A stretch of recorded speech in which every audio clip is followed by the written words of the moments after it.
न नेता न पार्षद न अपना कोई विधायक है, अपना एक ही मालिक है जिनका नाम विनायक है। वाह वाह वाह वाह वाह, जिनका नाम विनायक है।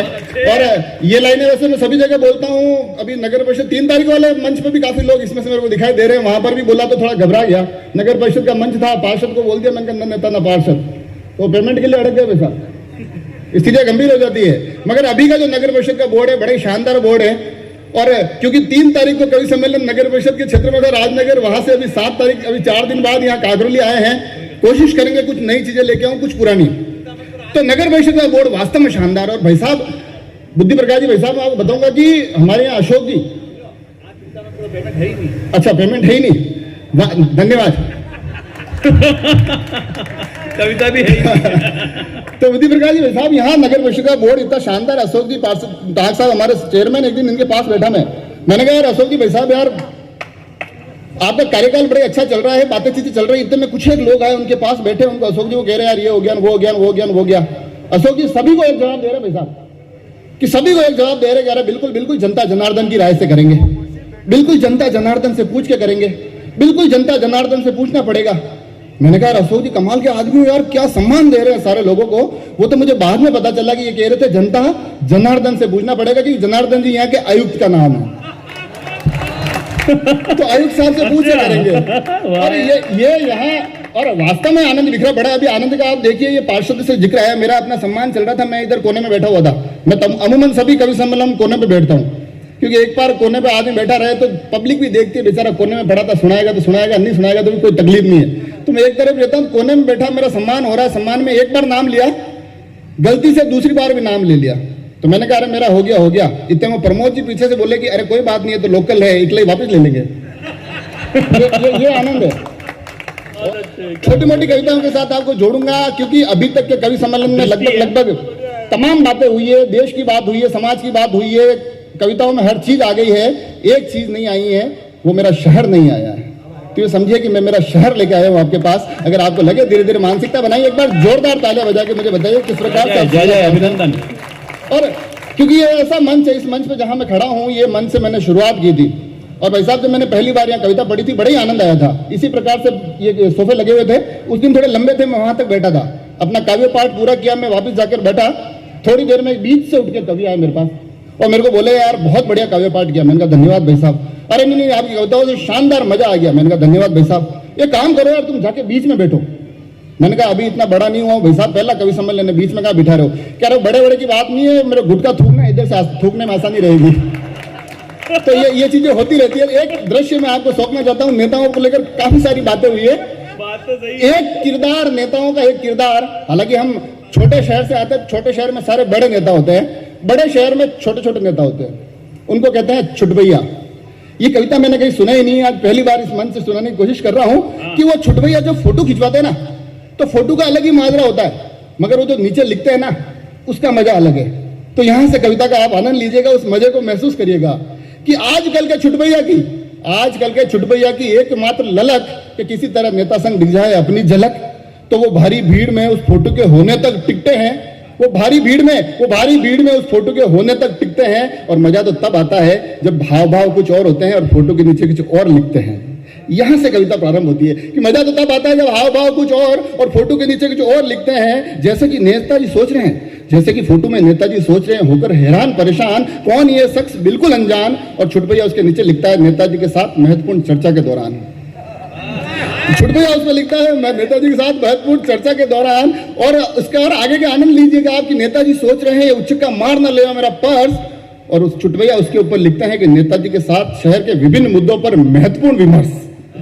और एक हालात देखकर तो नेताजी खुद रह गया हक्का बक्का कि जिस छुटभैया को बाल पकड़कर मैंने दिया था धक्का, उसी फोटो के नीचे उसने लिख रखा कि नेताजी ने सिर पर हाथ रखकर मेरा टिकट कर दिया पक्का। ये तमाम बातें वहां से निकलती हो तो छुटभैया का टिकट कर दिया पक्का। और एक बार तो नेताजी उस छुटभैया को हाथ पकड़कर रोकते हुए कि माथे चढ़ेगा, एक बार तो छुटभैया को रोकते हुए कह रहे क्या माथे चढ़ेगा। उसी फोटो के नीचे छुटभैया ने लिख रखा कि नेताजी ने आशीर्वाद दे दिया, मैं पूरा हो गया, अगला चुनाव यही लड़ेगा। तो ये इस प्रकार की तमाम बातों के साथ साथ मैंने जो कहा ना कि मैं अपने शहर को लेकर आया हूं, एक शहर की एक विशेष कविता है जिस कविता को सुनाने के लिए मैं आता हूं। वो कविता होती है झल चक्की। और जल चक्की का आनंद जल चक्की पर खड़े रहकर ही लिया जा सकता है। 4 लाइनों के साथ मैं फिर धीरे धीरे सीधे सीधा आपको इस कविता से जोड़ूंगा। जल चक्की क्यों जरूरी है कि यहाँ आयोजन का हर अवसर के अनुसार स्वरूप है। यहाँ आयोजन का हर एक अवसर के अनुसार स्वरूप है और देश की संस्कृतियों का ये श्रेष्ठतम स्वरूप है। यहाँ आयोजन हर एक श्रेष्ठतम अनुरूप है। यहाँ का हर एक सांस्कृतिक कार्यक्रम श्रेष्ठतम स्वरूप है और बहुत आसान है हर एक कार्यक्रम करवा देना, मगर बारंबार जो करवा सके वही तो जेसी ग्रुप है।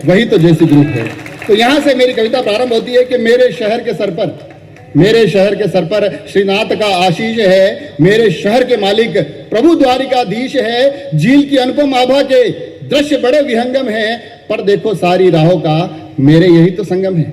ये जल चक्की है भाई साहब, जल चक्की की बात कर रहा हूं कि मेरे शहर के सर पर श्रीनाथ का आशीष है। मेरे शहर के मालिक प्रभु द्वारिकाधीश है और झील की अनुपम आभा के दृश्य बड़े विहंगम हैं, पर देखो सारी राहों का मेरे यही तो संगम है। सबको लगता सबकी राह है, सब दिशा में मैं मोड़ती हूँ, पर गौर से देखोगे जानोगे सबको सबसे जोड़ती हूँ। रात को चंद्र सी शीतल हूँ, दिन भर धूप में जलती हूँ और इस शहर की भाग दौड़ के संग संग मैं भी चलती हूँ। यहीं शिव चौमुखा बिराजे, पूरी सृष्टि जिनके भरोसे है। यही कचौरी किशन जी की, यही डूंगा बा के समोसे है। यही कचौरी किशन जी की, यही डूंगा बा के समोसे है। और राज सिंह जी के आने से खूब बड़ा मेरा सम्मान है। इस मनोरम शहर का हिस्सा हूँ, इसका मुझे अभिमान है। कितना कुछ है मुझ में समाहित, देखो मैं कितनी लक्की हूँ। मैं जल चक्की हूँ। एक बार जल चक्की के लिए जोरदार तालियां हो जाए, यहाँ के आयोजनों के लिए जोरदार तालियां हो जाए। और ये आयोजन और जल चक्की इतनी महत्वपूर्ण क्यों है? क्यों यहाँ रुके बिना अधूरा सिटी का हर फंक्शन है। चाहे रैली हो या रेला, सबका यहीं पे जंक्शन है।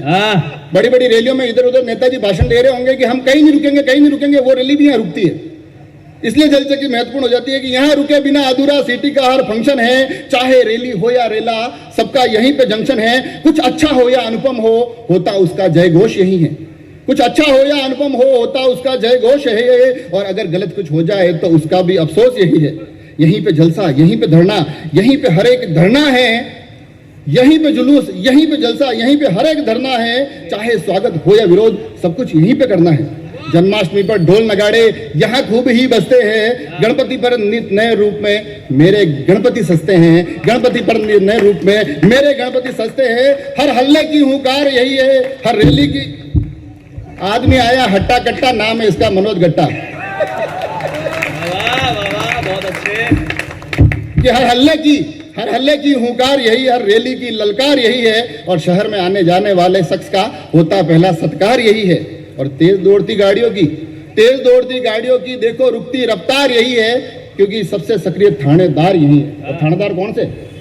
वो लाल बत्ती वाले। रात समझ में हमारे यहाँ लाल बत्ती सिर्फ लाल चौकी चौराहे पर है कि तेज दौड़ती गाड़ियों की भी देखो रुकती रफ्तार यही है। और लाल बत्ती के रूप में सबसे सक्रिय थानेदार यही है। और ऊंचे ऊंचे होर्डिंगों की होती तय रैंक यही है। जरा सामने देखो तो अपना एक्सिस बैंक यही है। और एक पंप पर खूब ग्राहकी, वो सामने वाला एक पंप पर खूब ग्राहकी, दूजे का बंटा धार यही है। अपन जहाँ खड़े वो पंप हुआ करता था। एक पंप पर खूब ग्राहकी, दूजे का बंटा धार यही है। और पीने का है शौक आपको, देखो टाँक बार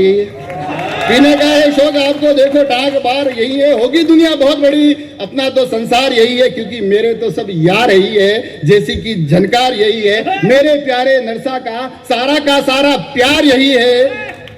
और नरसा की भी याद यही है, दिल इनसे आबाद यही है। और कोई झूठ नहीं बोलूं कि मेरा तो संसार यही है। हाँ, शहर की साथी पक्की हूँ, मैं इसकी सच्ची तरक्की हूँ। मैं जल चक्की हूँ।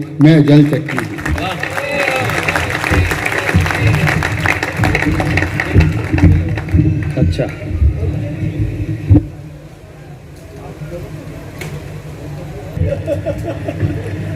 माइक है ही बहुत अच्छा। माइका लाल भी बहुत अच्छा है, कितना प्यारा है, बहुत सुंदर।